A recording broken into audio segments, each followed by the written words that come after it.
देखिए बच्चों, अब हम लोग लगाएंगे क्लास 11th के पहले चैप्टर के प्रश्नावली 1.1 का पहला क्वेश्चन। ठीक है, देखिए इसमें क्या लिखा गया है कि निम्नलिखित में कौन से समुच्चय है, आपको बताना है कि कौन से समुच्चय हैं। उस पर लिखा अपने उत्तर का औचित्य बताइए। तो चलिए पहले क्वेश्चन को करते हैं। देखिए यहाँ क्या लिखा गया है, जे अक्षर से प्रारंभ होने वाले वर्ष के सभी महीनों का संग्रह। तो जे अक्षर से प्रारंभ होने वाले वर्ष के महीने कौन कौन से हो सकते हैं?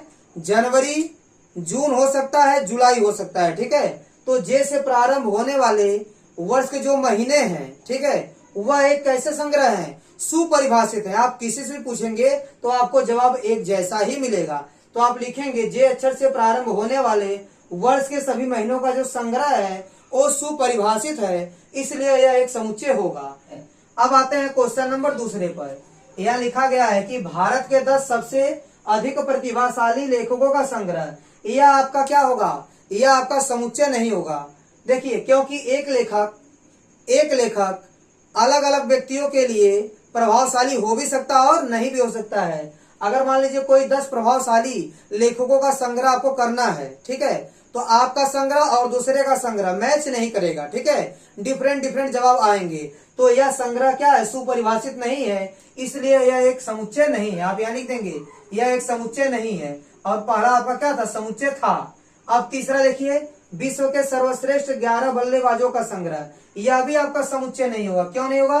क्योंकि सर्वश्रेष्ठ 11 बल्लेबाजों का जो कलेक्शन है वो सुपरिभाषित नहीं है। अलग अलग व्यक्तियों के लिए कलेक्शन अलग अलग हो जाएगा। ठीक है, जैसे आप पहले व्यक्ति से बोलेंगे कि आप 11 सर्वश्रेष्ठ बल्लेबाजों का कलेक्शन कीजिए तो वो कुछ और करेगा, और दूसरे व्यक्ति से बोलेंगे 11 सर्वश्रेष्ठ बल्लेबाजों का संग्रह कीजिए तो उसका कलेक्शन अलग आएगा। तो सबका डिफरेंट जवाब आएगा। इसका मतलब विश्व के सर्वश्रेष्ठ 11 बल्लेबाजों का संग्रह क्या होगा? समुच्चय नहीं होगा। अब आइए चौथे क्वेश्चन पर। क्या लिखा है? आपकी कक्षा के सभी बालकों का संग्रह। हाँ, यह एक समुच्चय होगा। क्यों? क्योंकि हमारी कक्षा में जैसे मान लीजिए आप 11 पढ़ रहे हैं तो क्लास 11th के जो बच्चे होंगे उनका संग्रह सभी व्यक्तियों के लिए सेम होगा, इसलिए यह क्या है? आपका समुच्चय है, क्योंकि इसका संग्रह क्या है? सुपरिभाषित है। अलग अलग व्यक्तियों के लिए अलग अलग जवाब नहीं आएगा, सबका जवाब एक जैसा आएगा, सबका संग्रह एक जैसा आएगा, इसलिए यह एक आपका क्या हो जाएगा? इसलिए यह आपका समुच्चय होगा। अब देखिए पांचवा क्वेश्चन, देखिए इसमें क्या लिखा है? 100 से कम सभी प्राकृतिक संख्याओं का संग्रह। यह भी एक समुच्चय है। 100 से कम प्राकृतिक संख्याएं कौन कौन सी होंगी? 1, 2, 3 ... आप 99 तक लिख देंगे। ठीक है, तो 100 से कम सभी प्राकृतिक संख्याओं का संग्रह क्या होगा? समुच्चय होगा। अब आइए क्वेश्चन नंबर 6 में। यहाँ क्या लिखा गया है? लेखक प्रेमचंद्र द्वारा लिखित उपन्यासों का संग्रह। हाँ, यह भी आपका एक समुच्चय होगा, क्योंकि लेखक प्रेमचंद्र द्वारा लिखे गए उपन्यासों का संग्रह क्या होगा? सभी व्यक्तियों के लिए सेम होगा। मतलब यह संग्रह आपका क्या होगा? सुपरिभाषित होगा। क्यों? क्योंकि लेखक प्रेमचंद्र द्वारा लिखित उपन्यासों का जो संग्रह है वो सभी व्यक्तियों के लिए एक जैसा होगा। अब आइए बच्चों क्वेश्चन नंबर 7 में क्या लिखा गया है? सभी समपूर्णांकों का संग्रह।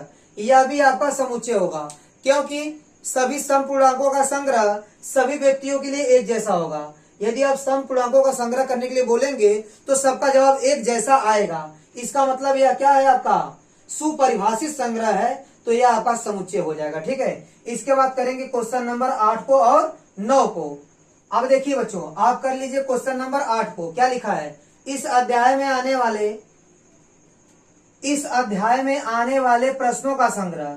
तो इस अध्याय में जो प्रश्न आ रहे हैं उनका संग्रह क्या है? समुच्चय होगा, क्योंकि किसी भी व्यक्ति से आप बोलेंगे कि इस अध्याय में आने वाले प्रश्नों का संग्रह कीजिए तो सबका जवाब एक जैसा आएगा, तो यह आपका समुच्चय है। और देखिए 9वां क्वेश्चन, देखिए विश्व के सबसे अधिक खतरनाक जानवरों का संग्रह। ये आपका समुच्चय नहीं है। क्यों नहीं है? क्योंकि जिस जानवर को आप खतरनाक मान सकते हैं दूसरा व्यक्ति उस जानवर को खतरनाक नहीं मान सकता है। ठीक है, जैसे हम लोग क्या है कि शेर को खतरनाक मान सकते हैं, चीते को खतरनाक मान सकते हैं, लेकिन कहीं कहीं ये क्या होते हैं? पालतू होते हैं। ठीक है, कुछ लोग इनको पालते भी हैं, तो उनके लिए वो क्या है? खतरनाक नहीं है। तो विश्व के सबसे अधिक खतरनाक जानवरों का संग्रह क्या होगा? समुच्चय नहीं होगा, क्योंकि यह कलेक्शन क्या है? यह संग्रह क्या है? आपका सुपरिभाषित नहीं है। अलग अलग व्यक्तियों के लिए यह संग्रह क्या होगा? अलग अलग होगा। इसलिए यह आपका समुच्चय नहीं होगा।